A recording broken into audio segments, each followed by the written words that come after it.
When I design a garden, as I'm doing now, the first thing I think about is how pretty it's going to be. But the very next thing I think of is how hard am I going to have to work to keep it that way? I don't like to work and do chores in my yard any more than you do. And planning for low maintenance starts at the very beginning with the shape of the bed. Scalloped curves, hard to mow around. Make nice, smooth curves. And laying out a garden hose, as I've done here, helps define the bed and find those smooth curves. The second aspect of a low maintenance bed is the edging. Recessing the edging so it's flush with the soil surface of the lawn will keep us from ever having to string trim around this bed. Now I'm using a natural stone as an edging, and I'm putting it in so that it's flush with the lawn.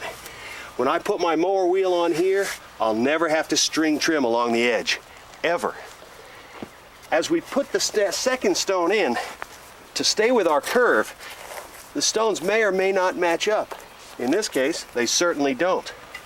So what we do is we put a level that's even with this stone, and we score a line over here, and that's where we'll cut this stone.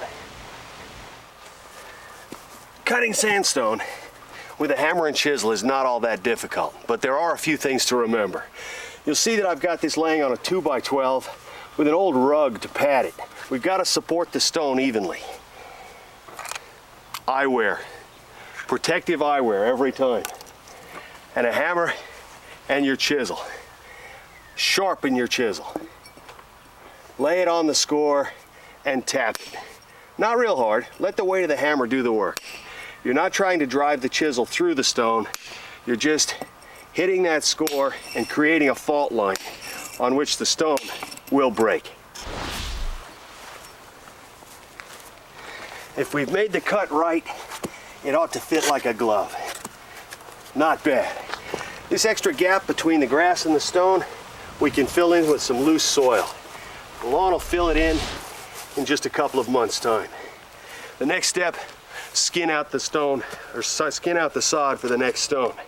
We have to do this one stone at a time because each stone will need to be cut in order to approximate these curves. There's the one we've been looking for all morning, the last stone. We made it flush with the top of the sidewalk so our mower goes over the walk as well as over the lawn.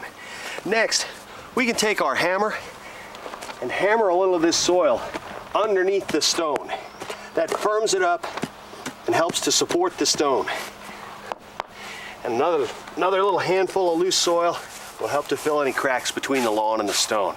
And we've got a nice little low maintenance bed outlined. And by the way, here's another good tip for low maintenance. Here's a bed we finished up previously. And after we got the soil prepared and looking good and ready to plant, we installed a polypropylene weed barrier. This is tightly woven fabric that allows air and water both in and out of the soil. But it's woven so tightly that it keeps weeds from coming up through it. And that reduces your landscape maintenance.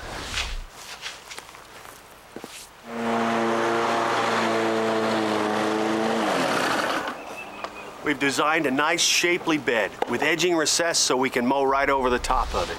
And the best part is I can put 50 plants in there and only have one thing to mow around. That's low maintenance.